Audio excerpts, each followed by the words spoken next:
charming. He is able to convince people.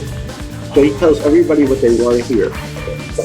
His ability to sell. It's very much like Clinton. Both Bill and Donald have the ability to go over to a fat, ugly woman. So you are the most beautiful thing I've ever seen. Horrible human being. He does nasty things with best friends' wives. Hello, conspiracy players. Welcome to another episode. And today we have a first timer. And it's probably somebody a lot of you have already heard before. But for those of you who have not, it is Mr. John Brisson from We've Read the Documents. John, thank you so much for coming on today. Thank you for having me, Colby. Yes, I feel like it's long overdue. I felt like I said that to you when I first reached out. And we both recently have been working with Wheezy. Yes. And Wheezy from What Is Truth, doing great work over there. And the last episode you guys put out together, I put it up there with like the top 3 podcasts I've listened to recently. So thank you. I hope we can get into some of that and some other stuff. I know you're a really good researcher. And do you want to just talk a little bit about how you got into the game and what you really enjoy looking into the most? Yeah, so my father was a conspiracy theorist, and I grew up in conspiracy culture. My father would listen to Bill Cooper and would listen to Coast to Coast AM. He wasn't much of a fan of Alex Jones, though, however, but he was a fan of Art Bell. And so we would listen to Coast AM a lot. It was just me and him. My mother passed away when I was young. My father would later pass away when I was 18. But I still had my beliefs of my grandfather. I was actually a neoconservative Zionist. but listen to those shows with my dad. My dad was kind of politically democratic, but he was like religiously conservative as a Christian, So, he would, listen to all those conspiracy shows with him. It always stuck in the back of my mind, right, and stuff like that. And I remember after 9/11 happened, within the first week or two, my dad didn't even believe the conventional narrative. He was like, none of this makes any sense. He was like, and he was, especially when it came to the war with Iraq, my dad was completely against it. He was like, no, which is a very strong position to take in Fayetteville, home of Fort Bragg, right, all-American city, where everybody was rah, go America into the Middle East, right, and everything. So, and I remember I used to have disagreements over my father over that, right? Because I was believing the conventional narrative coming out of, Bush about 9/11 and the necessity for the war on terror in Afghanistan and Iraq and everything. And so later around 2008, it was in December, and I was up one night and I was playing video games and I was listening to Coast AM, and Alex Jones came on with George Norrie.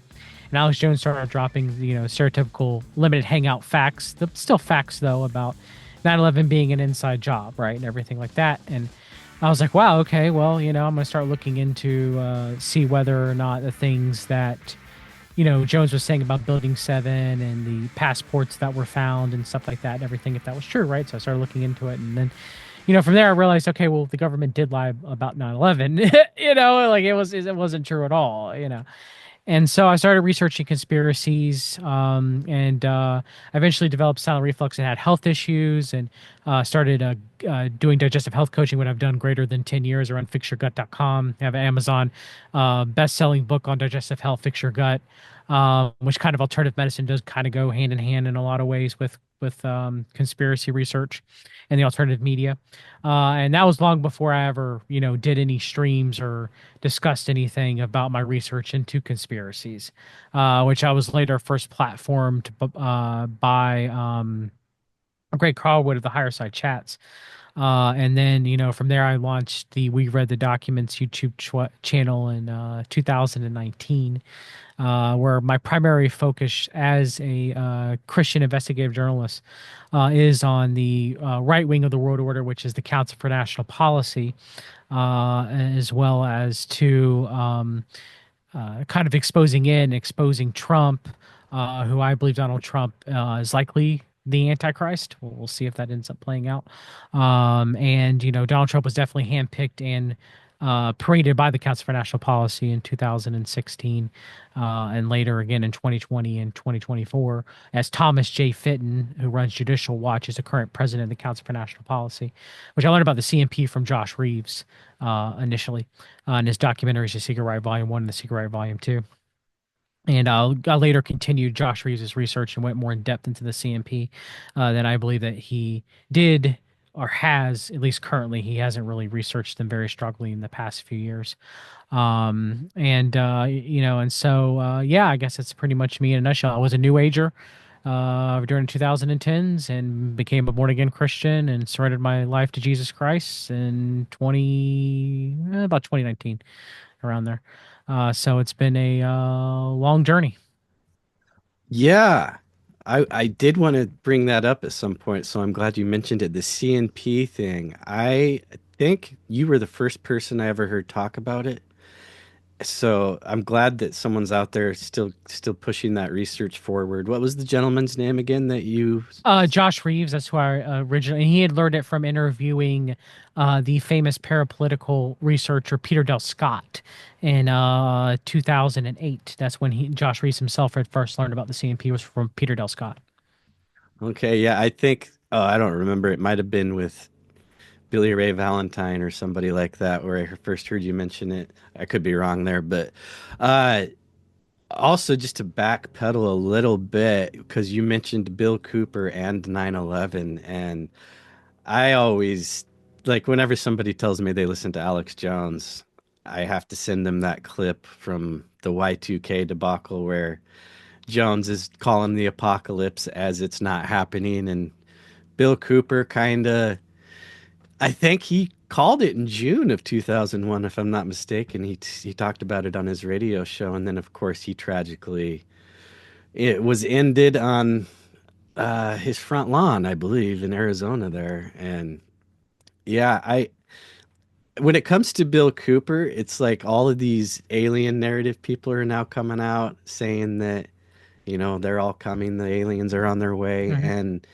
he was somebody who got duped in the beginning and then, Yep. he made it right. So I always liked that about him. And of course, Behold a Pale Horse. I don't think I have the original rendition. I know they've taken some stuff out of it, but I have the original one with the Elder Protocols of Zion. Bill Cooper. Um, I like him personally. He's got my personality type as an INTP. However, there are some connections and things that he had pushed that makes me not think that per se that he was completely our guy. One of them being obviously the alien deception, which he later walked back. He later walked back in his final interview, right, and said that he was fooled and everything. And Cooper is former naval intelligence, and behold the pale horse, he actually does uh, say some kind things about the Hunt family, and the Hunt family were the oil barons that were very criminal. That were the founders of the John Birch Society and the Council for National Policy, right? And so there are some things about Bill Cooper that I question. Now do I think that he told more truth than Alex Jones? Yes, I do. And I do believe that Cooper did um, discuss the CMP, but not calling him out directly in many of his broadcasts, especially the players that were in the CMP and stuff like that and everything, far more than Jones ever did. And so, again, like with Cooper, I don't know really where I stand. I lean towards he was not our guy. But still, nonetheless, I do think that he was more genuine and more sincere than Alex Jones was. Alex Jones was. Do you think this is not Alex Jones we're seeing today? Well, see, that's another question. The whole Alex Jones, Bill Hicks. I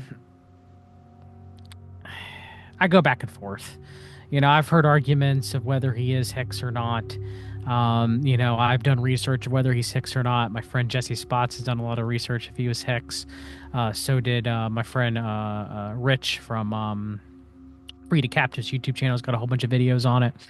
And I again, is that a purposely put narrative to get people to debate that infinitum instead of actually look into Jones's various connections to the CNP or Stratford or Israel. One could make such an argument, right? So again, I don't know. Did Hicks fake his death for Jones? I put it as a possibility. There are a lot of connections between the two, but it's not something. But I also put it as a possibility as well too, or maybe even a probability that the whole entire narrative of that is just to take away from what Jones actually pushes and what he's a part of. Yeah, and that's a tactic that is widely used and always has been, the old red herring. But yeah, so I think that a lot of people probably haven't even heard about the Bill Hicks thing, but they think that Alex Jones was replaced recently because he's got the Ozempic build now, and he's larger than ever as far as his personality goes. Slim physically, large vocally, Mhm. and just backtracking on everything from when he first came out as far as like. But in reality, he's not really. He's not. In reality, he's not. If I did a show, one of my earliest streams. If I went back to Infowars and Prison Planet, of course, Prison Planet's a Scientology term. It's also a Gnostic term for the Earth, right? And so, and showing that he was platforming major John Birch Society members and Council for National Policy members, almost like a Drudge-esque type like report built of his website on the earliest internet wayback machine, screenshots of his website. So he's kind of always been pushing for this thing that might be happening now as far as I don't know. They used to call it and now I'm blanking. Just kind of the allegiance of the North American continent. What was Like the that? North American Union. Yeah, and now they're Yeah, calling it something else. I know he made documentaries talking about how we have to keep this from happening, and now they're calling it something else. I actually, Alex Jones for me, I think was biggest in 2006. I was just listening to him all the time, and it didn't take too long before I found Bill Cooper and some other guys who were spitting more truth. I kind of feel like you when it comes to Bill Cooper. I think that maybe there's a person in there that was playing a role who kind of got jaded in the end. I don't that's a know. possibility as an INTP. That's a very strong possibility. As he was playing a role as Navy intelligence, and he lost his family, his alcoholism took over him. And actually, I put forth the conspiracy based off of the medical report of his death. I believe that he knew he was going to die. He had heart failure. From his alcoholism, he knew he was going to die.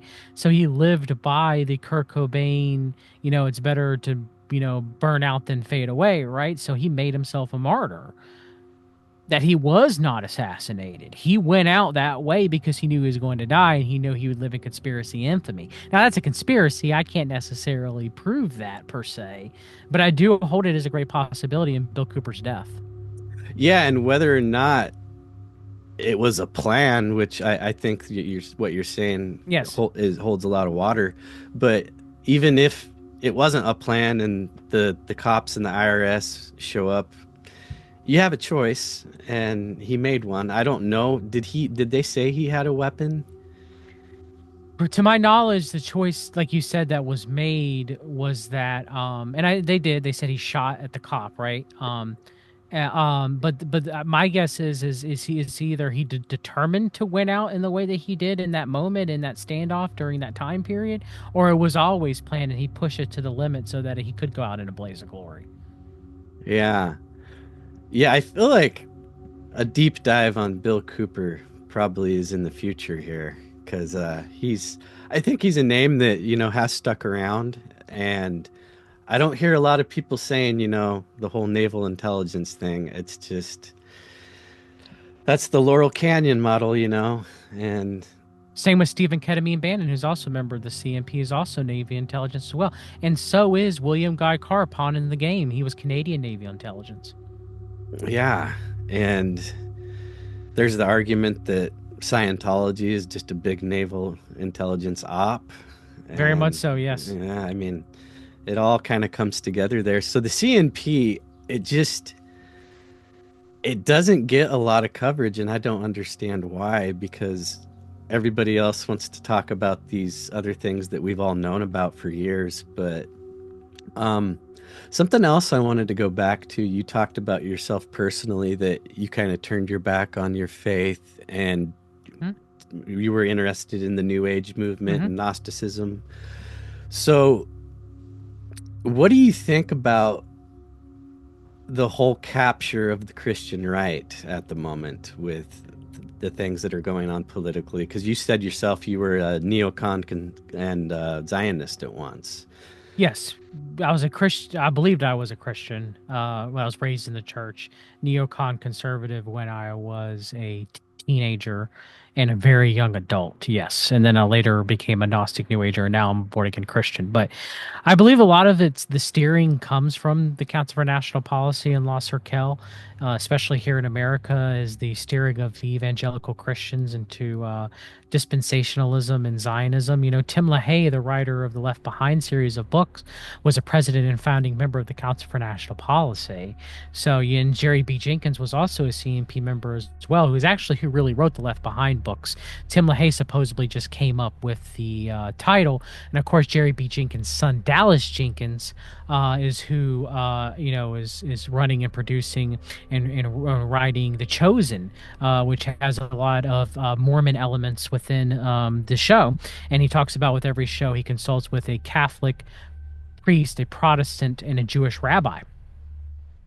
So, there is a lot of Council for National Policy controlled influence within the evangelical right and evangelical Christianity, at least in America. We have, the Council for National Policy members that kind of help steer it.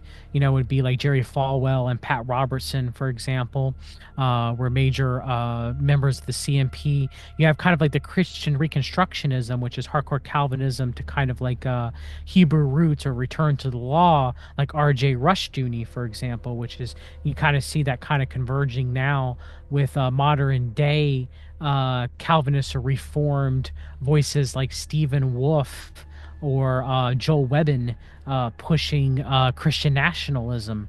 So you kind of have like a combination of like Calvinism and the New Apostolic Reformation, which is run by kind of like your more evangelical, kind of like your more charismatic Christians, kind of coming together, converging to one, right, for Christendom, right? And you actually had a lot of Calvinists being okay with the American Pope, right, the synergistic American Pope, Pope Leo, who apparently is there to bridge kind of like the right version of Catholicism, which is Opus Dei, which has very strong ties to the Council for National Policy. And for example, J.D. Vance, who's Peter Thiel's boy, there's rumors of him being Opus Dei, right? So you have the combination of the right wing Opus Dei with the left wing liberation theology, which is really big in South and Central America. So he's the bridge, he's the synthesis to both of those sides, okay, kind of bringing in Francis and the MAGA side together in the Catholic Church, right? So you have the Calvinists in mass, not all of them, which you think as them being reformed would talk out against the Catholic Church and the Pope, are instead praising the American Pope. So yes, you have Catholic elements in the CNP. You have Jewish elements in the CNP, like Rabbi Daniel Lapin, for example. You have Arden Zion. Again, like I always say, the CNP is a weird place because at the meeting tables you'll have the white nationalists like the Regnery family who would fund Richard Spencer, for example, and then you would have Arden Zionists like the Mercers who funded Trump, right? Rebecca Mercer, and kind of you have with through Cambridge Analytica, right? They were the start of Cambridge Analytica with Bannon. So you kind of have them sitting at the same table. You have white nationalists who were anti-Zionists at the same table with pro-Zionist Jews. Make it make sense. Is it all just a show? I would say in that regard, to some degree, yes. You think there is some animosity there though? They're just doing business and kind of have to be together. Could be that as well too. Yes. All right. So with Trump, were you still kind of on the neocon side when he ran the first time, or had No, you'd come out of it? I was no longer a neocon. I was a libertarian. I was very staunch anti-war, but I was a new ager, and I brought back into the false great awakening propaganda, Cambridge Analytica propaganda in 2016, and I voted for Donald Trump. I thought that Alex Jones had become our guy, and Trump had flipped him, and Trump had even flipped Rush Limbaugh. He's a member of the CNP as well too. Like he had flipped all his enemies, right? And kind of like the QAnon false great awakening kind of belief system that Trump's the savior of America and Western civilization in the world, right? I completely fell in for that. And even though I just saw Josh Reeves' first documentary, because you'll find this funny enough, Colby, right before I voted for him, I didn't watch the second part. The second part outs Alex Jones in the CMP. And I remember telling my friend, well, if Alex Jones would have warned me about the CMP, if it was something that I really needed to pay attention to. But I started seeing Trump put CMP cabinet members from the first movie that I saw that Josh Reeves did, The Secret Right, in his cabinet, and then I went, wait a minute, something's starting to add up here. And I went back and watched the second part, and that's when I knew that Alex Jones was a member of the Council for National Policy. And that's actually when I started to doubt Trump, was right then and there. Now, I didn't fully throw him to the side until he launched those missiles at the Syrian missile base, right? It took a little while for me to realize that he was a sham completely. But yeah, you can go back and listen to the first Higher Side Chat. I hold the theory that Trump was our guy, that he was going to throw off the CNP, but I also talk about that the CNP could control him at that time. I was double minded at that time, right? But now, no, Trump's definitely not our guy at all. The slightest bit.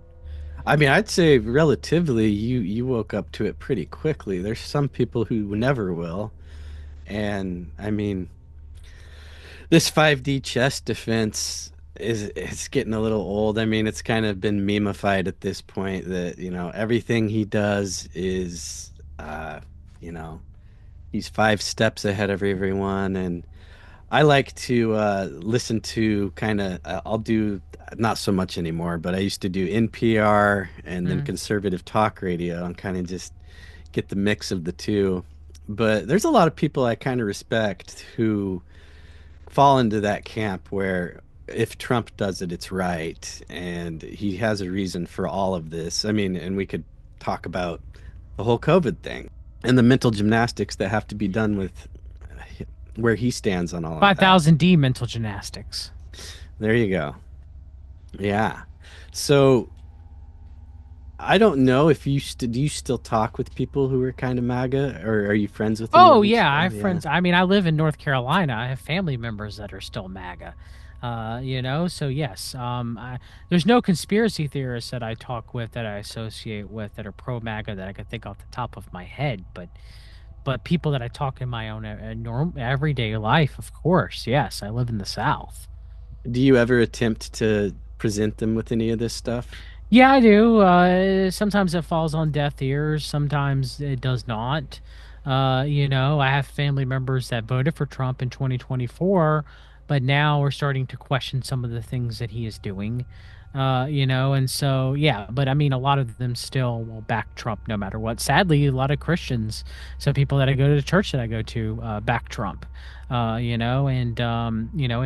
very, very sad that they would still make excuses for the man, and they would still back him, or still think in any way that it's better that Kamala Harris didn't win and that Trump wins somehow, still believing in like some sort of like 5 dimensional like left right paradigm chess set, right? I understand the Biden administration was working with Palantir to bring up the Trump administration. I talk about all the time that Biden threw the ball up so Trump can dunk it in, right? They're working together, the Biden administration, the Trump administration, for that.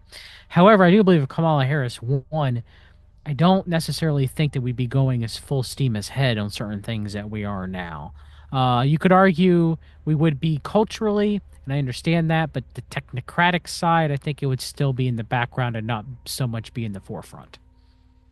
And I understand people may disagree with me. I'm not completely staunch on that position, Colby. Which one in particular? Things would be better off if Kamala was president right now or not. Yeah, I think you're right. It's very nuanced. I think there's a lot of things that, like you said, we wouldn't be going forward on. And then there's other things that, yeah, just culturally speaking, that I think there's so much good happening on that end that people are just willing to not pay attention to Peter Thiel and that whole thing. But the But other stuff matters more, in my opinion. Operation Stargate and the continuing of mRNA.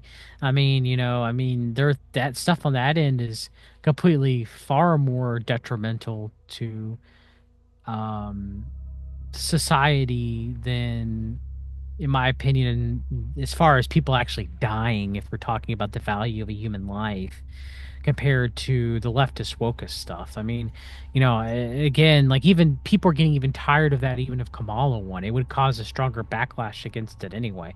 But then again, I don't believe in the left right paradigm, and it's not like I'm saying that Kamala would have been great as a president, and by any stretch of the imagination. I just, don't think it'd be as bad as Trump is currently now. Could be wrong.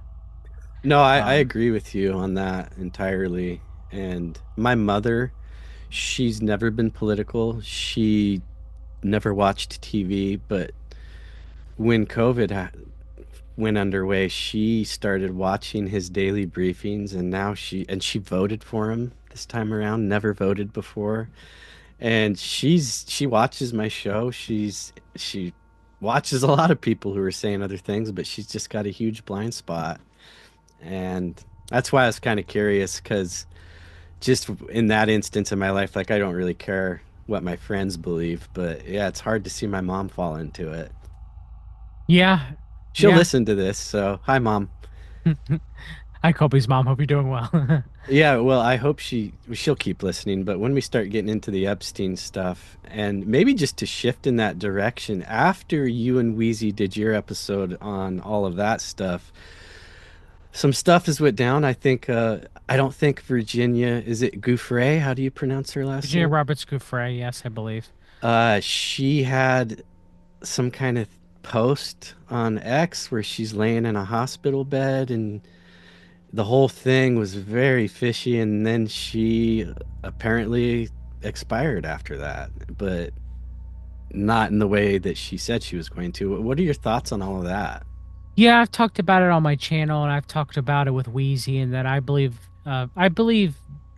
Virginia Roberts Giuffre's general narrative about her and Epstein. I wouldn't completely throw her out, just like I don't completely throw out Maria Farmer. And I'm well aware of Johnny Vedmore's research in Pottinger and stuff like that. And I'm not saying he's wrong in the research that he did, and I'm not saying that there aren't questionable things about Maria Farmer and her story, and questionable things about Virginia Roberts Giuffre and her story, and whole Bradley Edwards and boys, and kind of the law firms and stuff like that. Like, I'm not saying there isn't. Okay, I believe that Virginia Roberts Giuffre likely left out Trump's involvement to Epstein. I'm pretty sure. The early 2000s, Trump was intimately friends and involved with Epstein during that time period. And so for her to say that she never saw them together is, especially since she was trafficked directly out of Mar-a-Lago by Ghislaine Maxwell, and her father Sky Roberts was a handyman and had a so-called relationship or friendship with Donald Trump. Donald Trump wrote him a kind of a warm letter of recommendation after he had stopped working at Mar-a-Lago as a handyman.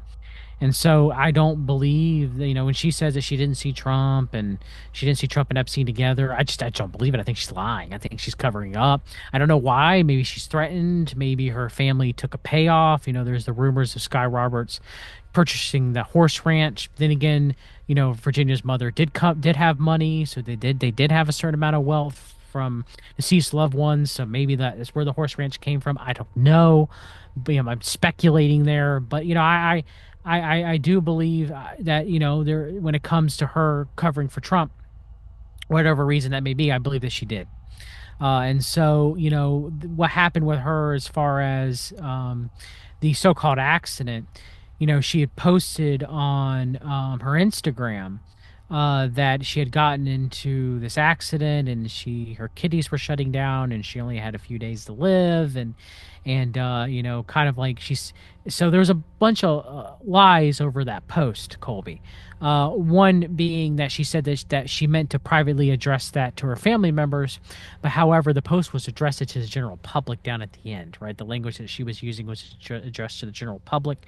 Another thing was she was laying in a hospital bed, supposedly in intensive care. I've had many loved ones in the ICU throughout my life, and you're not in when you're in ICU and you have 4 days, quote unquote, to live, doctors also usually don't give definitive statements like that. They give very vague generalities usually.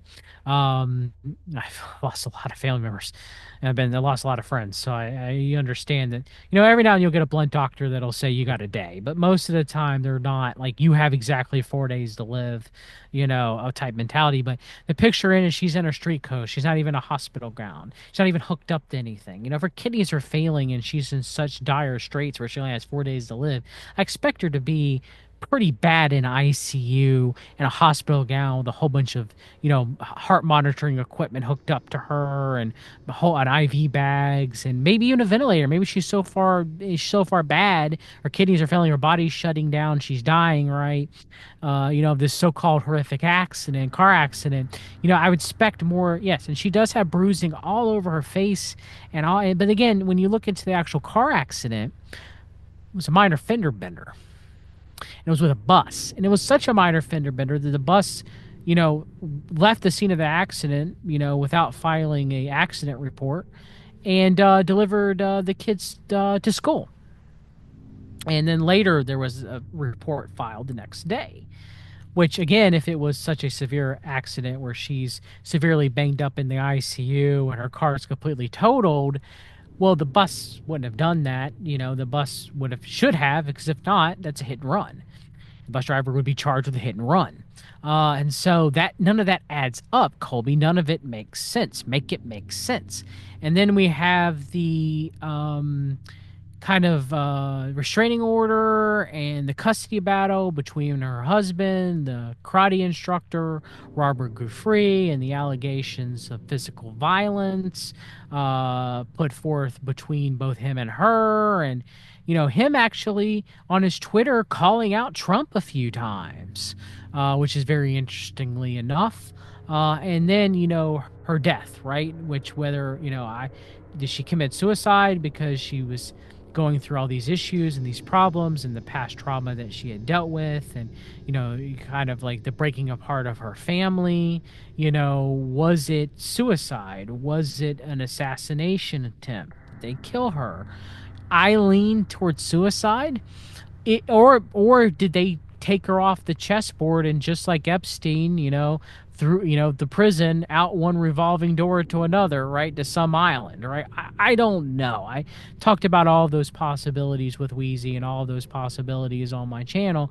I just know that her story, especially at the end, was not making sense. Yeah, I think I had just listening to you and Wheezy talking about all the Epstein stuff with Trump, and then this happened, and I was just going, oh man, this is never gonna go away. And then you have the whole Pam Bondi theater and all the stuff going on there. But yeah, so she's one of the more well-known, victims of this whole thing. But there's a couple others that you and Wheezy talked about who didn't, make it out so well until, we don't know how well Virginia was before all this, but I'm assuming she had it better than some of these other people that we Well, never she talk made about. out well financially. Hmm. And a lot of the women sadly did not make it out well financially, that were molested as girls, right? So, I mean, she was the poster child for Epstein, and she did gain the most wealth.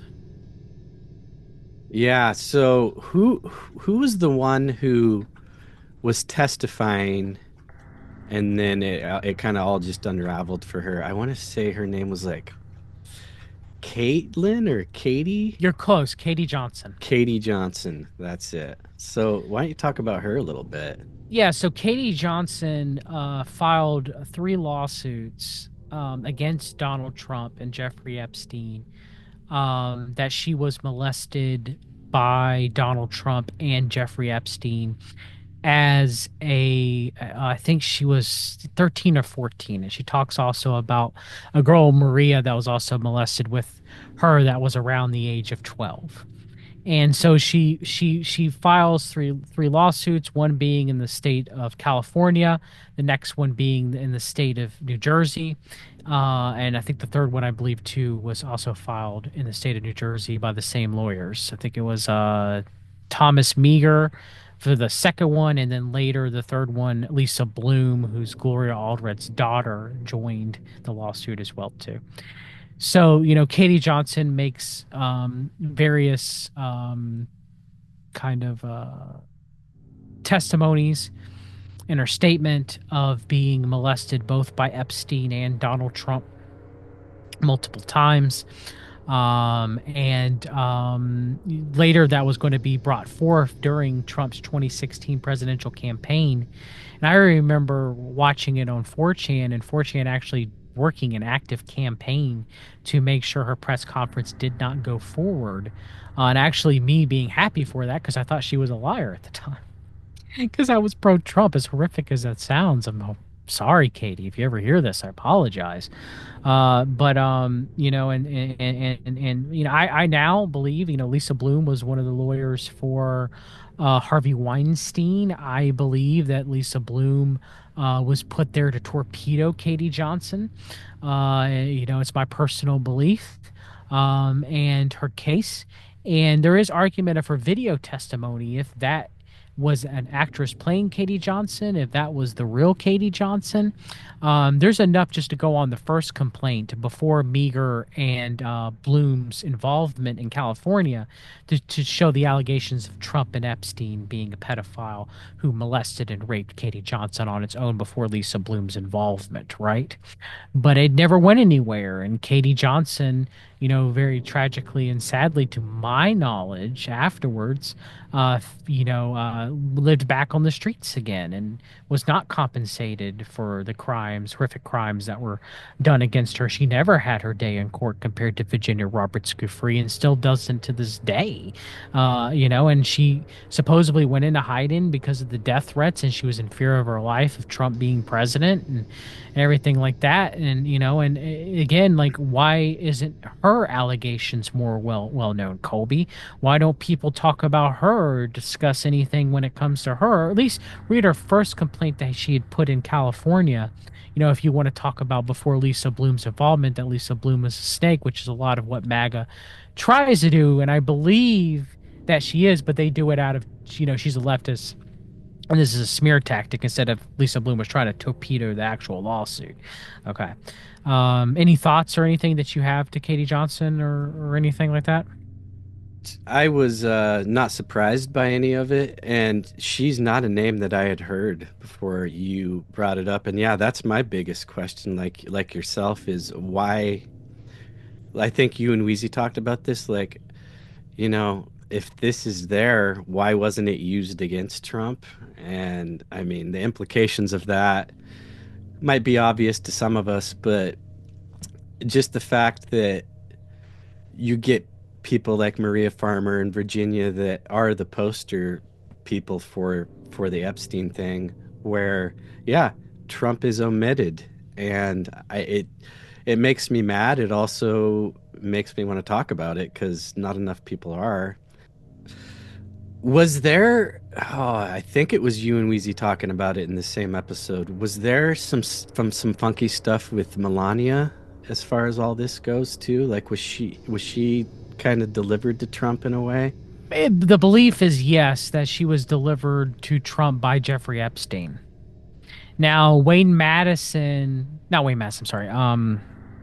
Webster Tarpley was sued, and Trump actually won for defamation, talking about Melania's sordid European modeling career, right, and everything like that. But Epstein himself said yes, the reason why Trump and Melania got together was because of him. And you also have the recent statements by Epstein and Marla Maples that Trump came to Epstein when Marla Maples, because Trump was still having a relationship. He cheated on Ivanka Trump with Marla Maples, right? And Marla Maples became pregnant with Tiffany Trump.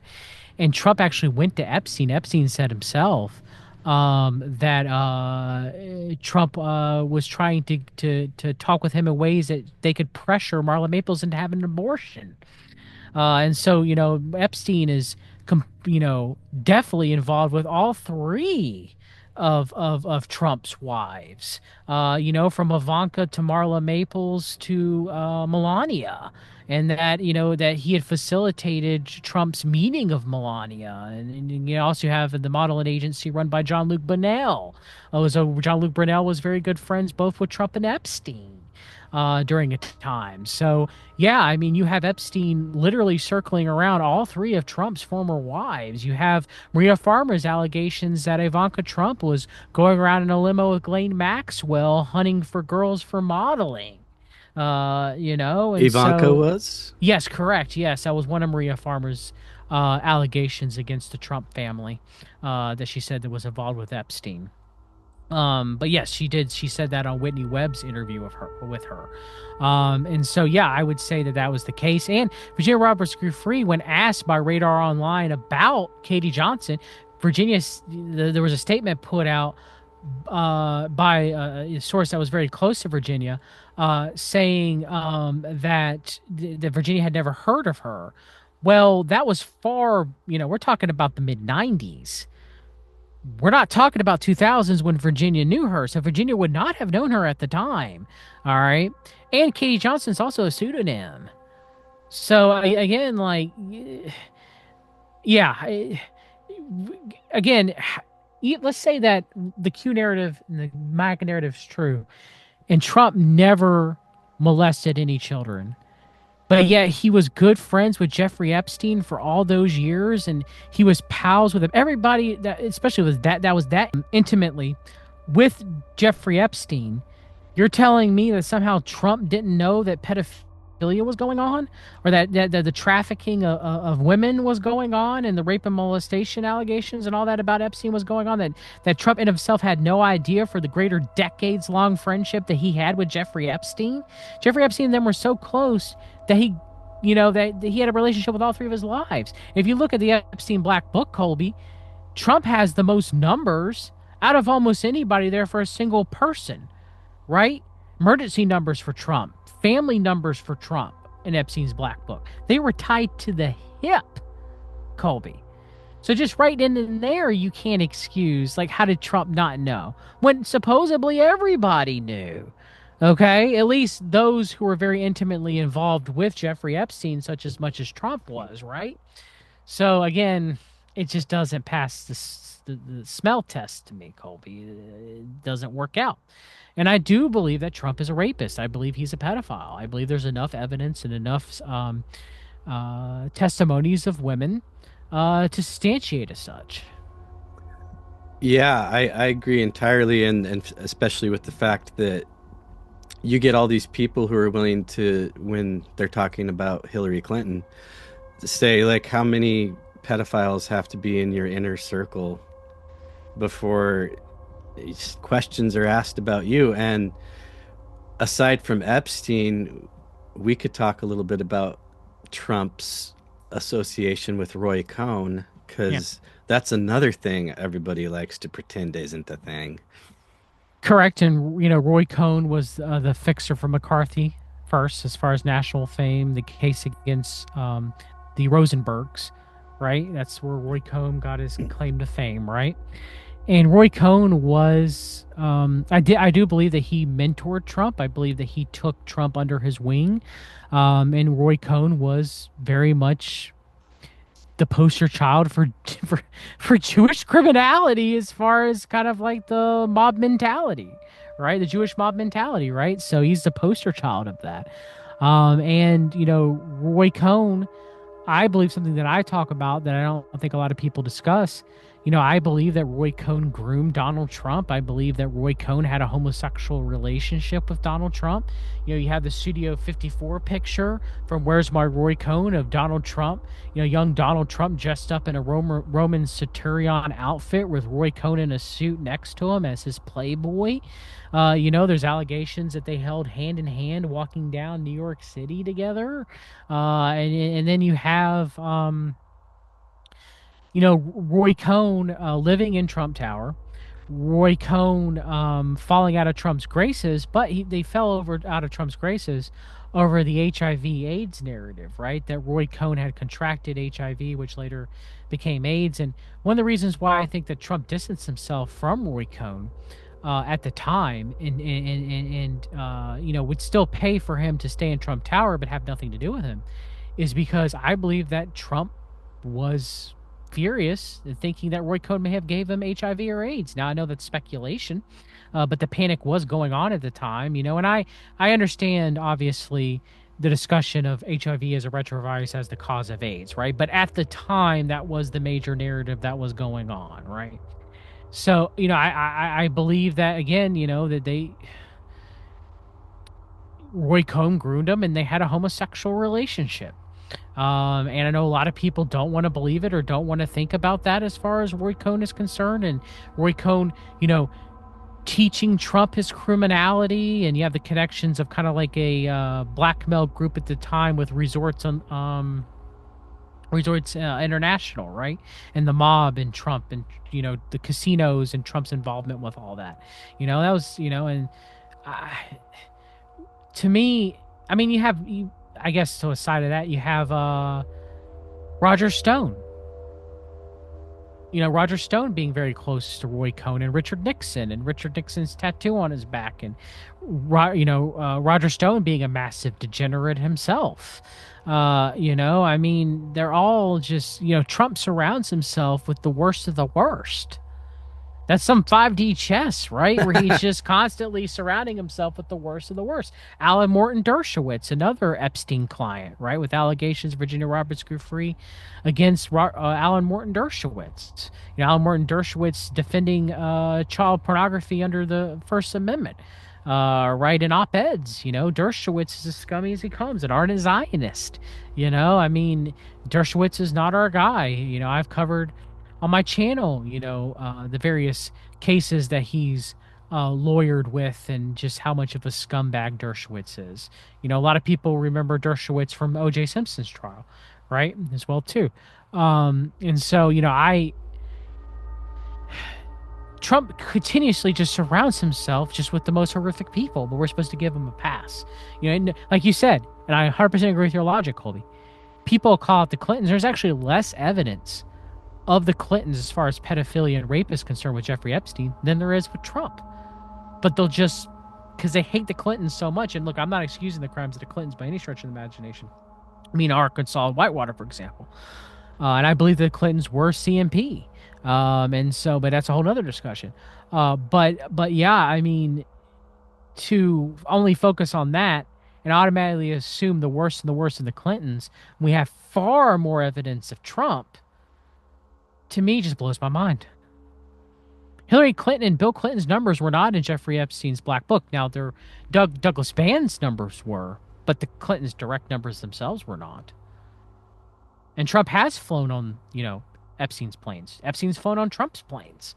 So again, what can I say? There's more evidence. Again, there's more. And so when I talk about one last thing, I think I put Trump, as far as we're talking about people in the eye of parapolitics right now, Trump number one.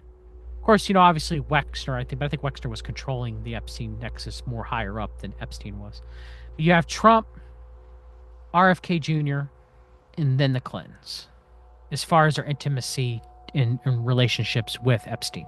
Oh, so you're saying Bobby even more so than the Clintons too? Oh, very much so, yes. And I think we're seeing that play out right now. Yep. I mean, as a guy who's into health, yeah, what a disappointment. And I mean, people like us aren't surprised, but then there's people who are saying, yeah, who cares if he wrote an op-ed about the MMR vaccines, which he himself has written many documents linking it to autism, but hey, he got red dye out of the foods. And I don't know, to me, vaccines have a way higher priority than red dye. I can go to the grocery store and shop for the foods I want, but he's still pushing mRNA technology.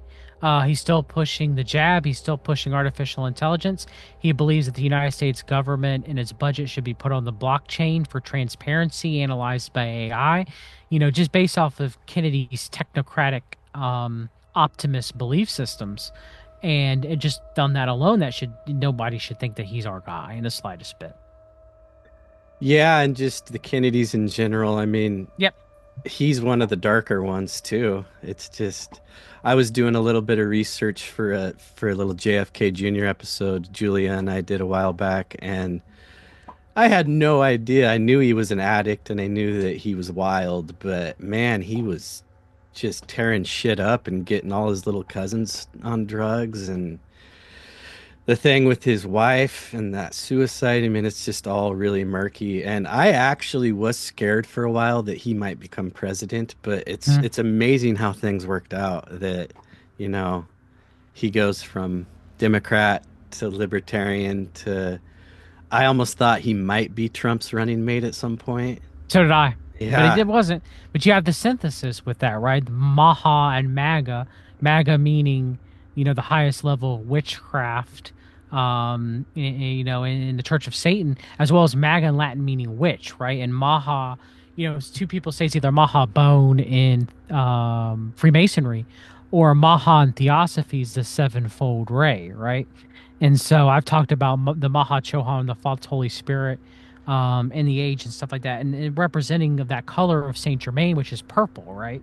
So again, Nicole Shanahan's a very interesting character because she claims to be a born again Christian now. Hopefully that she is, but yet she was pushing a lot of the technocratic stuff as well too. That Bobby was actually who was getting him into that, and then she was Bobby's vice president, presidential candidate. Nicole Shanahan. She wears purple a lot. Purple's really much associated with her podcasts, the color of theosophical unity, the sevenfold ray. And so it's just interesting. Again, I'm I'm for a lot of the stuff that they talk about in Maha as far as health, right? Obviously, right? But it's what they're not telling you. And so yeah, I'm glad that Nicole has seemed like she's been coming out against mRNA and 5G. But again, here's one thing, Colby. I'm going to ask your question. All of them talking about the dangers of 5G, but none of them are talking about the dangers of Starlink, which is, the satellites in low Earth orbit, blanking the globe in unregulated non-native EMF. We're perfectly fine with, going against 5G, not calling out Starlink. Why? Why would that be? That is a really great point, and I have not thought of that myself, but yeah. I mean, Starlink to me is, I think that I just heard yesterday that Peter Thiel and Starlink they just signed some big contract for some operation. I didn't get a lot of time to look into it, but I mean, when they started saying that this is for, people who live in the woods to have internet, but you look at like the major sales and transactions that went on with Starlink, it was all for the war in Ukraine. That's correct, yes. And I think that when you look at Palantir and you look at Starlink, it's just setting up Skynet. And yeah, the griping about 5G, it could just be another one of those, look over here, of course. And as much as 5G, I believe, negatively affects health. And there's some debate about that. Is it better than 4G? I don't think that it is, but there is some debate about that scientifically. As far as human health, I think it's worse. But I'll say this: Starlink, in my opinion, from what I've seen, there's not a lot of, we can't find a lot of stuff on it. All right, the FCC is just rubber stamping it, especially right now with Brendan Carr and Project 2025 and the Heritage Foundation, the CNP being in charge of the FCC. But to me, Starlink would be far worse for human health than 5G would be. We need studies. What we have doesn't look good, but again, we don't have a lot. So yeah, and I mean, I think that with Elon in general, he has just been allowed to act unregulated in so many facets of this emerging technology. Like I remember when I think it was a Joe Rogan episode when he was first talking about the Boring Company. Yeah. And even Joe was like, how do you just do it? And Elon's like, well, actually, it's real simple. You just dig. It's like, okay, but if I went out there and tried that, I don't think it would work out so well. So yeah, he's just given this. I mean, and we could talk about Elon all day. He's just, Yeah. another one who was groomed to be in the position he's in. And I always try to tell people like that guy's not a genius. He's got a lot of powerful people behind him. He's good at corporate takeovers. He's good at like coming in and taking credit for shit he didn't do. I Yep. mean, Yep. all of his stuff is DARPA technology. And I mean, you could make the same argument with Peter Thiel. I think Peter Thiel actually is pulling a lot more levers than Elon And I is. think Peter Thiel's actually intelligent Yeah, no doubt about that. compared to Elon Musk. And I'm not saying Elon Musk is a dumb dumb, but I think, like you said, most of the stuff that he is known for, he came in and bought companies where people had already set up previously in the past, right? Or he became involved with companies that were already set up. They weren't genuine thoughts that Elon Musk had himself, right? Where Peter Thiel, I think he is more intelligent than Elon Musk, and also more of a threat than Elon Musk is. Yeah, I agree entirely. And I mean, that's something that people give Ian Carroll a lot of shit for. To bring uh, Nicole back into it when he had her on, and just his whole tie to that movement where I think it was Derek Bros had a little debate with him when he was talking about, you know, why don't you look into Peter Thiel? And he always goes back to, well, I'm new to this stuff. And it's like, yeah, but all this research you've been doing, there's something right in the middle of it that you Yeah, conveniently yeah. ignore. But that's a whole tangent with that guy. But yeah, I would say that Peter Thiel, his I think the way that he kind of just spreads himself out all over every political angle, like it doesn't matter who gets in, he's going to be there. But his handpick of JJ Vance, and I think he gave him like a $21 million Senate campaign donation.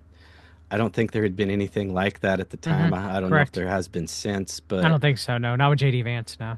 yeah, and JD Vance is a very interesting character because he was a never Trumper.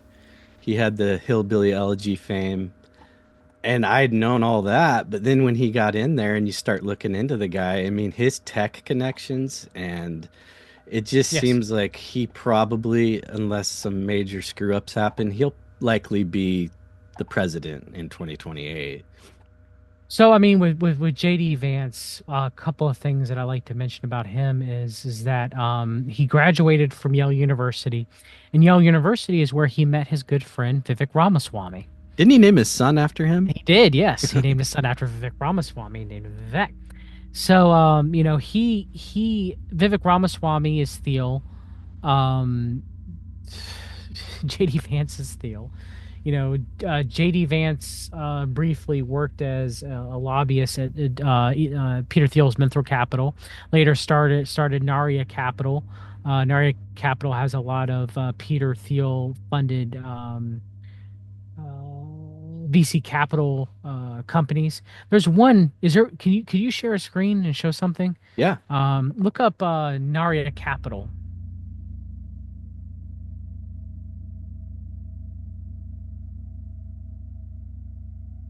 Huh. Yeah. So here we have Acre Trader, which is a website where you can literally buy and sell and invest in farmlands. We're talking about Bill Gates and the elites taking over farmland, right? But you could also do that by investing in and owning the land within Acre Trader too as well. Right? So that's very interesting, kind of tokenizing farmland, very similar to Polymarket and making bets, right? But you're doing it with farmland and the bounties that farmers produce, right? So everybody's so mad at Bill Gates and the elites building up farmland, but when Peter Thiel's doing the same thing through Acre Trader and diversifying and buying tokenized assets within farmland and the bounty that farmers produce, that's perfectly fine, right? That's okay, right? So that. Don't worry about it. It's all right. Next, we have Curia Therapeutics. Curia Therapeutics is specializing in gene therapy and mRNA therapy. Um, and so backing that, and of course, I'm going to talk about one, but there should be one there that should really catch your attention, Colby. There should be one name there that should really catch your attention. That's a very strong media company that a lot of conservatives go to. Which one might that be? I would guess you're talking about Rumble. That's correct. Yes, and also the Kushners were also early financiers, and Rumble as well too. And Johnny Vidmore just lost all his Epstein work on Rumble, which starts to make sense when you see this. I think I was talking to William Ramsey a few weeks ago about this very thing, and I asked him, I said, so does Teal have ties to Rumble? And here it is. Yes, very much so. Yes, Steele has ties, and Jared Kushner has ties to Rumble. But the one I want you to click on is True Anomaly. Ooh, got me already. So why don't you scroll down a little bit? So here we have True Anomaly. We have space-based weapon platform. And actually, there used to be a link. I think it's taken down now. But it used to be the true vision of SpaceX. It was also called Mission X. Okay, which isn't to go to Mars. It's to launch space-based platforms in low Earth orbit. Okay, so these are satellites that hack and take down other satellites, as well as, you could have the tungsten-based rods from God scenario space-based weapon platform as well, done through True Anomaly, which is also working directly with, to my knowledge, the United States government and military and Palantir as well too, working, using True Anomaly is using Palantir's artificial intelligence through Palantir Apollo to track so-called enemies in real time in space, right? So this is the actual what SpaceX is, through what they call Mission X. This is what you're looking at. This is its true purpose. Wow, I haven't even heard of this one. Yeah, I think I've always looked into Palantir and the Gotham one too, but this is crazy. And then you also have one last thing, Cura Therapeutics, what I mentioned earlier. The co-founder and CEO of Cura Therapeutics is Vivek Ramaswamy's brother, Shankar Ramaswamy. Gene therapy redefined. mRNA technology, yes. Using artificial intelligence. Right there. In Sanskrit, Kira means action. When we see Kira in every language, will mean gene therapy for all in need.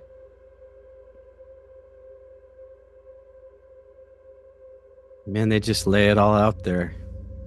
Yeah.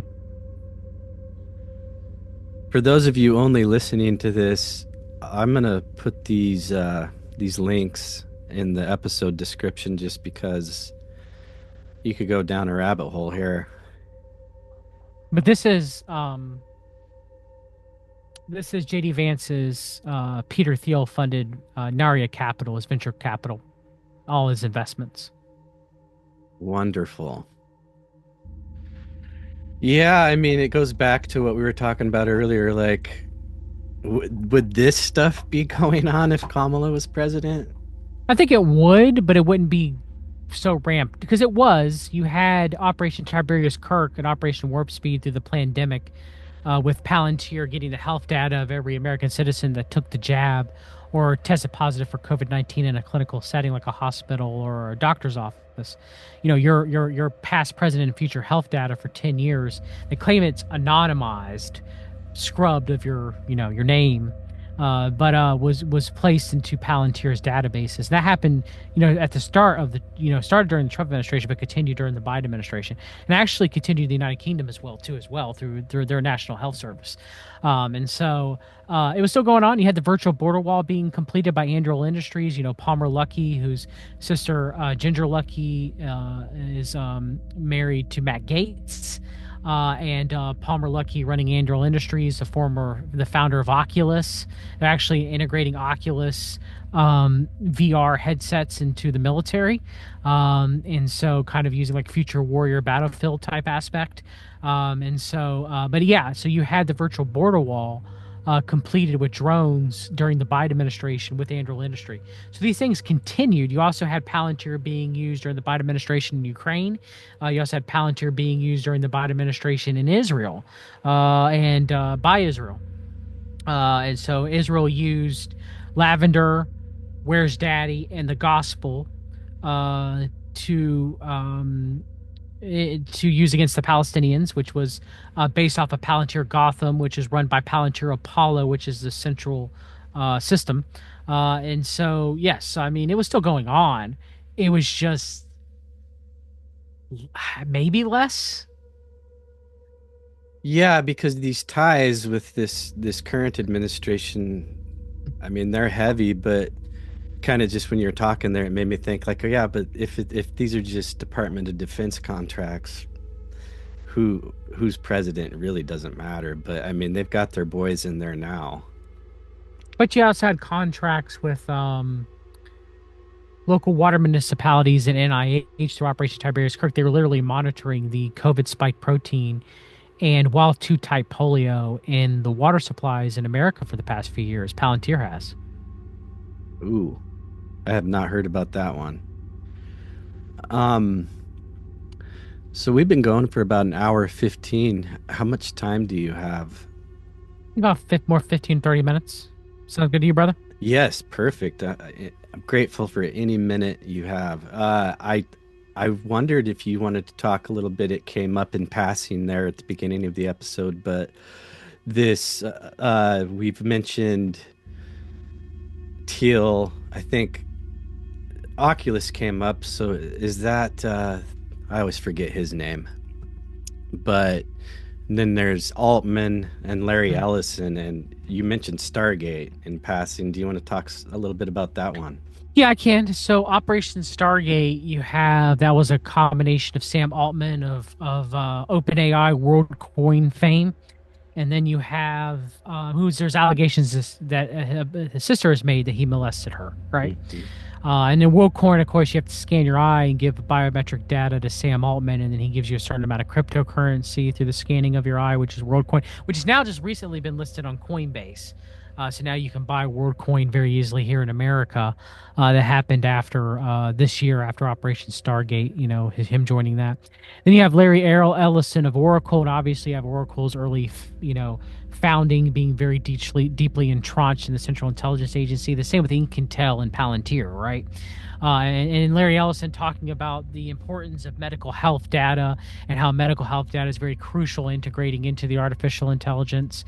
They're going to use this health data. What they're going to do is, and Kennedy, agrees with this, and Elon Musk agrees with this too, is they're going to take your DNA and they're going to run it through artificial intelligence, and they're going to get mRNA specifically tailored to you so it doesn't quote unquote go wrong. Okay, like the COVID vaccine did. They're going to try to push it as we can cure the damage that the COVID vaccine, mRNA vaccines did, okay, through this method, okay? And so then from there, they're going to manufacture an mRNA shot tailor-made specifically for you, run through the artificial intelligence from your DNA, okay? And so that is the true goal of Operation Project Stargate for the building of the AI, is to merge Operation Tiberius Kirk in with Operation Stargate and with all the Palantir health data and the genetical data to greatly run experimentalism, which is the belief that the elites, it's not really kind of like the Malthusianist population control aspect where they, where it's more that they need to keep us alive to some degree because we're guinea pigs, and they're trying to figure out through, I believe, mRNA technology, longevity on how to live forever, right? Which I don't believe that they'll ever truly, in its totality, get, obviously. But they do believe that. So I think that's what they're trying to do is they're trying to get all this data, and they're trying to run all these experiments to try to reach to that point. Okay, so it's you got to keep a guinea pig live long enough during this. They don't really care about the guinea pig, but you got to keep them living long enough to complete the study. Enough of them, right? Or you won't have anybody to complete the study on, right? So it's less of kind of like your Malthusianism push of population control and more experimentalism and more anti-Malthusian human potential. We can solve any problems. Human beings can solve any problems that arise, no matter the cost, right? Which kind of goes into Mark Andreessen, from Andreessen to Horowitz, kind of like techno-optimism, right? Where technology can solve all of man's problems and will always dominate technology no matter what, no matter the cost, it will always win. Okay, because man will always win. All right. And so, that's how they look at things, you know. So it's kind of against kind of like the CFR or the World Economic Forum, kind of like Malthusianism, population control, climate change, like narrative that's pushed a lot in the alternative media, right? You have the anti-Malthusian World Future Society motto where people can solve it. Some people might have to die in the wayside to get there, but we will be able to solve all the problems no matter what problems they are. Okay. Do you understand kind of like the difference? Usually, most people just talk about population control, that the elites do that. And they harp primarily on that specifically, and kind of like the Georgia guidelines kind of play into that narrative. And I'm not saying that that isn't a goal, but their main goal being more of an experimentalism, human potential. You need enough humans to keep that going. Does that make sense? Yeah, and I would argue that it is an element of population control. Correct, yes. You might not be wanting to drive the numbers down per se, but not in the Malthusianism side. That's why you have Right. Elon Musk and them at least expounding natalism, right? They need more babies, right? They need more babies for the experiment side. So, yes. So, and he also had the funding coming from allegedly Masamu Son. I also showed that there was funding coming from, what was that one group that just funded Trump's stablecoin? Hold on. World Liberty Financial. DWF. So DWF out of Abu Dhabi, which was also funded by Kushner, also put in a substantial amount of money into Operation Stargate. Okay, so they're kind of all in. And you had Sam Altman going to Saudi Arabia, right? He was there. So was the ardent Zionist Alexander Karp, the Jew who is Jewish, who is the CEO of Palantir, right? He was also there too as well. So, and this was just this was like in the last day or two, right? Yeah, correct. Yes. So it's all just incestuous. All of it's incestuous. But I believe Operation Stargate, and the reason why they're building all of these complexes full of artificial, intelligent computing computers, and they're going to need the power to do that, right? That's why they're building nuclear power plants, because it consumes a massive amount of power, and they're needing this to run all the health data that they're getting, because you have Ellison saying health data is king, running it to try to be able to make mRNA work for them so that it can lead to longevity. So what is the plan? Is this something that they're going to try to get into everybody, whether you have health concerns or not? Or is this going to be like a slower rollout?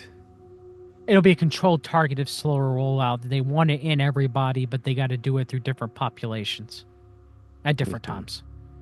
So it's not going to be like what we saw. If you're running an experiment, you can't usually do it all at once, in one full shebang, right? You got to do how science used to be is you'd have to replicate the scientific study over and over and over again till you get it right. Or closest to you get it right as possible. And that always made me wonder, and once again, I think I had this talk with William Ramsey briefly, but there had to have been a control group within the very much so the COVID jabs, like how many people were getting saline solution or something like that, because how many people did you think were going to just drop dead? Didn't, and normal healthy people did, and it seemed like almost it was geographically targeted. And to your point, through Operation Tiberius Kirk, they, Palantir was monitoring the entire rollout from the production of the mRNA jabs to their being stored in a warehouse, to them being delivered to the doctors, to them, giving the shots in arms and the medic. Like, they were controlling that whole process and analyzing that whole process with artificial intelligence. Well, if you're running an experiment, of course you would do it that way. because you know who took the placebo and you know who took the real thing. Yeah. And you just hope that our loved ones were placebo studies, but hard to say at this point. I mean, a lot of people in my life, I've just seen a rapid decline, and then Yeah. some people seem as good as ever, and try to stay optimistic about all of that. Um, yeah, and you mentioned the Palantir thing with the COVID shots. I When we were doing an Elon deep dive a couple years ago, saw that Tesla was 3D printing shots, which I still don't understand how that works. I guess it's all incestuous together, right? That they're all working for the same common goal. Yeah, but just the mechanism of 3D printing a COVID shot. I'm not Well, scientifically minded I enough. mean, Peter Thiel, they were literally planting human organs onto chips that they could run electricity through and run studies. They could like facilitate like a human liver cell, right? And they would run electricity through this biometric chip, well, no, biometric, biological chip, where they'd have like a liver cell, and then they would give it some sort of medication and see exactly what would happen to that cell and run algorithms on the health of the cell and stuff like that and everything. That's wild, man. I mean, they're doing stuff like that, you know. And so Peter Thiel's straight. I mean, Peter Thiel's funding most of the in vitro fertilization research, and they're merging it with AI throughout the world. I covered that on a stream. You know, it's like, what is Peter Thiel not involved in?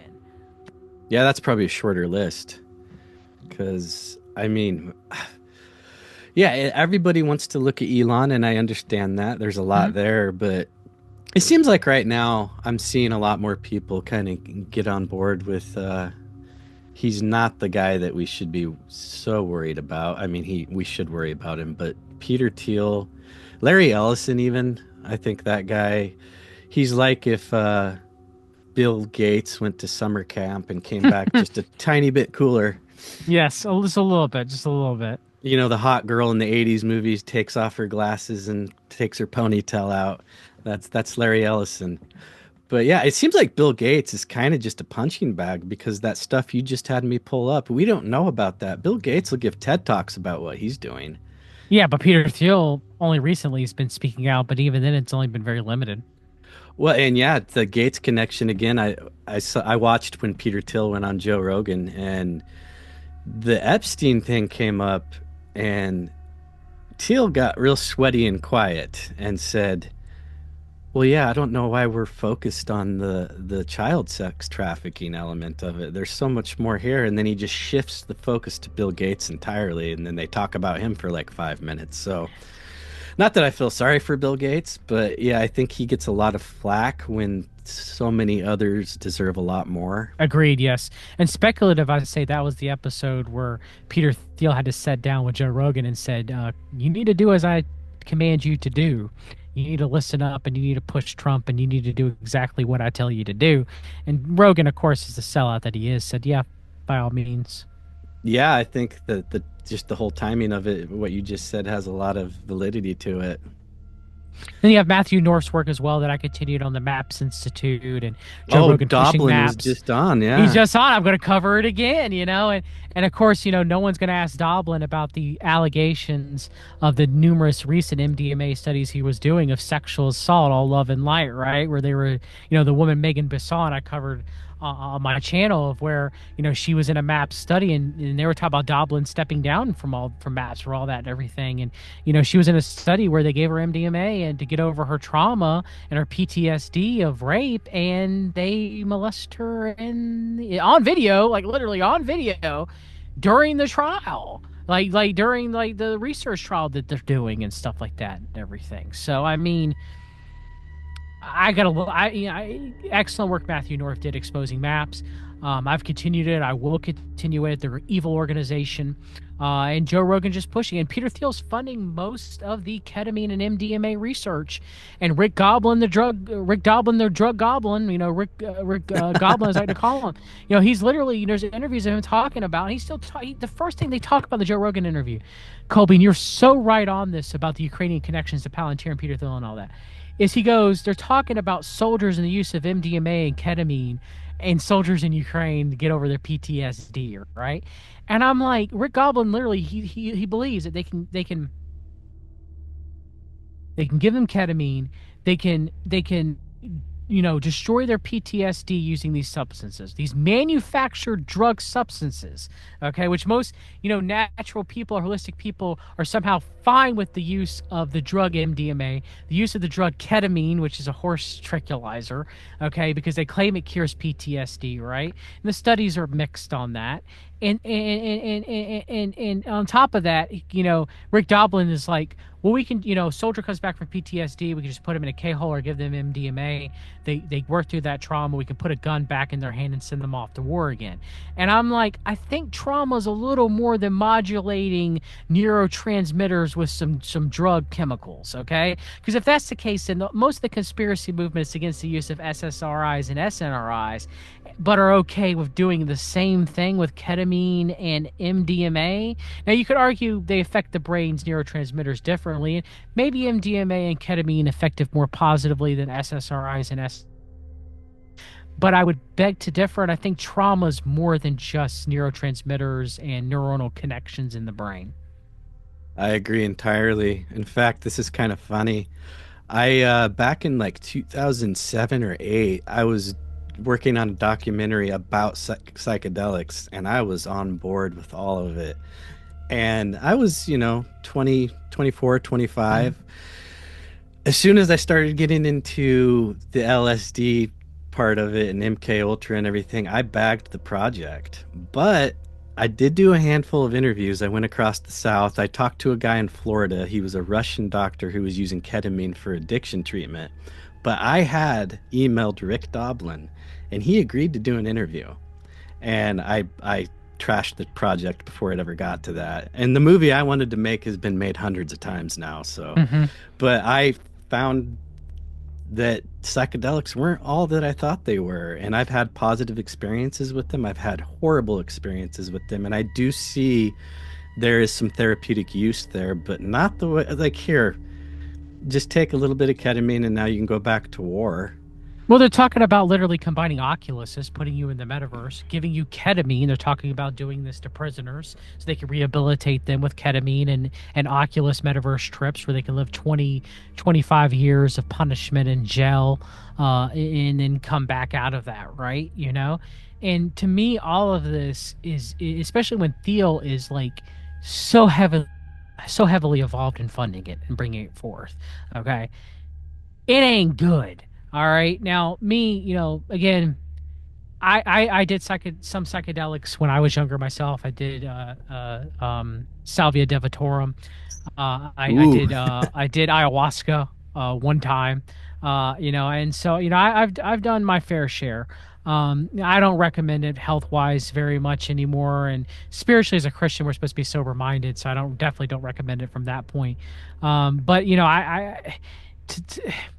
just a pushing of MDMA and ketamine, like to them, there's no like MDMA. Even if you have pure MDMA, it depletes magnesium in the brain.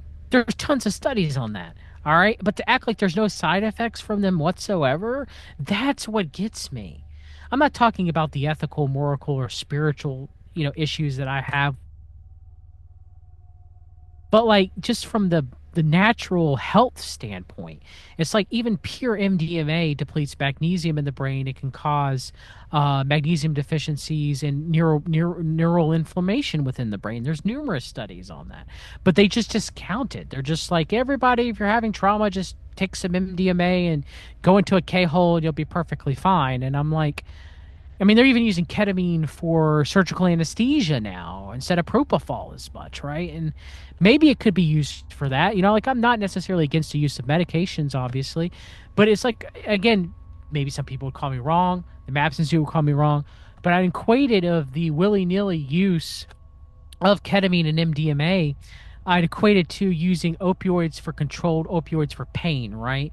Versus just shooting up heroin. Yeah. No, that's a great analogy. Yeah, I mean, I'm excited to hear your breakdown of the most recent Doblin interview on JRE. I haven't listened to it yet. It's hard for me. I used to be an avid Joe Rogan consumer. and throughout the years, I kind of woke up to it. But I still listen. It's kind of like I said, I listen to NPR. You know, you got to study the Mm-hmm. propaganda, and Yes. it's just I almost feel like an asshole for having been duped for a few years by that guy. We all And get duped. I was once duped by Joe Rogan. I was once a massive fan of him too in the early 2000s. I mean, that's why I started Fix Your Gut was through him having Dave Asprey on the Bulletproof forums and everything. So yeah, like, like again, like I understand you can't fault yourself too heavily on that. You know, we all get duped by people. yeah, it's true, and I'm sure I'm being duped right now by somebody else I listen to, and I'll in Agreed. a couple years from now I'll feel like an idiot for that. But yeah, you're right. I and it made me wonder like how long had this been going on? But when you look at like the Aubrey Marcus connection Yep. early on in the Yep. podcast days, it's like no, this was always AstroTurf. This was never something. I mean, and if you look at who he is, who he was, and it almost makes me wonder. Like we just did an episode. I keep bringing William Ramsey up, but talking about the Austin comedy scene and some of the Mm-hmm. smiley Mm-hmm. face killings going on Mm-hmm. in Austin. I mean, it's just there's a lot to unravel there. And, and one last thing I want to say to Aubrey Marcus, you have the whole pushing of the Kabbalah and the Talmud and even Zionism through Aubrey Marcus, right? To a degree, right? But whatever. And he was one of So the first, like, kind of bigger people to be pushing RFK Jr. early correct, yes, on. very much so, yes. So yeah, well, I think that yeah, we're coming to the end here. If you have anything you want to tie up that we left dangling out there, or anything else, go for it. No, it was a great conversation, man. I prefer the conversations that are more I'm able to meander as an INTP. I think I like the conversations that go all over the place instead of the ones that are more structured. I tend to stress out more about those more. So, I appreciate, just being able to have a conversation with you, Colby. And I guess in closing, something that we may have left out. I guess a lot of people talk about the Bilderberg Group, but there's less known right side because I believe it's like the world order is like one bird, two wings, right? And so the right has its own version of the Bilderberg Group called Lost Raquel, and it's even far less discussed. There's only one book that was written as like Rogue Agents, I think is the name of it. I'm trying to remember the author for Rogue Agents. It was David Teacher.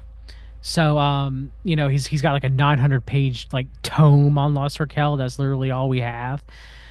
So it's something for definitely for people to look at. But there's so many organizations, so little time to go through all of them. And Pilgrim Society is another big one if we're talking about British influence, for example. And Tucker Carlson and his father Dick Carlson were both members of the Pilgrim Society. Um, Hmm. so it's I've done 18 shows exposing Tucker at this point. Tucker, I believe his Kabbalah rabbi was Rabbi Shmuley Boteach. Ooh. And so he had a relationship with him in the early 2000s, and would platform him quite frequently in his interviews and stuff like that and everything. Same person who might be controlling RFK Jr. to some degree if there's Mossad blackmail, right? Would be Rabbi Shmuley Boteach. So That seems to be likely, I would say at this point. I suppose time will tell, but the spider web is there. And yeah, well, dude, thank you so much for coming on. I agree. This has been a great conversation. And yeah, I'll reach out to you at some point about getting you back on. I think that if we could do something with Wheezy, the three of us, that would be a lot of fun too. sounds good to me, brother. Thank you for having me on. Have a good day, Colby. Take care, You everybody. too. Hey, do you want to plug your stuff real quick? Oh yeah, I'm horrible at plugging. I'm gonna do a shameless plug. I'm god awful horrible about it. Yeah, you can find me at We Read the Documents on YouTube. It was funny, real quick, how I got my YouTube channel back. Was I wrote them about 2 sentences. I said I understand the terms because I used to write them paragraphs like mostly everybody else would. So I said, I'll abide by the terms of service. And then the second sentence I wrote is I'll rail about the connections between Jeffrey Epstein and Elon Musk and Donald Trump until they kill me. And they gave it back to I you. got it back. Yeah, so I guess that was enough. So I don't know if I entered into some sort of contract will they kill me later because of it or something. I don't know. But you can search We Read the Documents for now on YouTube, Odyssey, Substack. I'm actually writing a book on the Finders as well too. I'm almost done with it. Hopefully I'll finish it this year, Lord willing. It's been like 5 years in the making, but I got a good hundreds of pages published on my Substack if you want to read it. So far of my rough draft. And I also offer health coaching as well too on fixyourgut.com. Thank you for having me on, Colby. Appreciate it, brother. It's a great discussion. We'll put your link tree in there. I'm gonna end this, and then I want to ask you something real quick. Okay, all right, of course. conspiracy players, thanks again for joining us, and keep your head on a swivel out there. None of them are heroes.